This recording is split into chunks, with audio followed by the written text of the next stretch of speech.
And the third and final case study we want to look at is Red.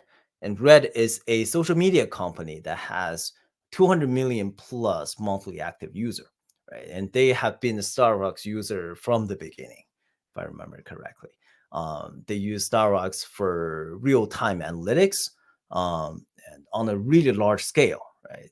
They have, like right here, they have more than 100 billion rows of real-time data ingested per day on 30,000 plus CPU cores, and the average latency is 200 milliseconds, right?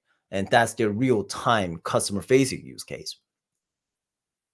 But they also have another use case that's like internal reporting analytics, right? On Hive.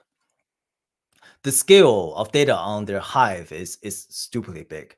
It's on the EB, I don't even know how to pronounce that, 1,000 petabytes plus, and they have 10,000 plus Hive tables, right?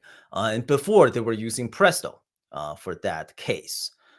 Because they were already using StarRocks, so they already have to maintain a StarRocks cluster, and also they have to maintain a Presto cluster, right? That's too many technology stacks to maintain for their use case, right? And also Presto was giving them unsatisfactory performance, right? Because with StarRocks, they're getting 200 milliseconds. And also they had high availability concerns because of Presto's, leader follower architecture, right? You cannot really do HA with Presto. And then they moved to StarRocks.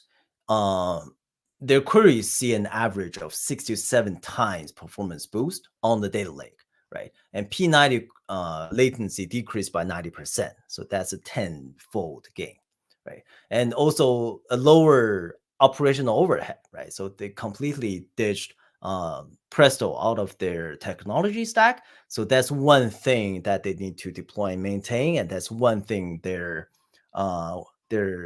engineers don't need to learn, right? And with StarRocks Trino and Presto dialect support, the migration process was really fast because they didn't really need to change their SQL.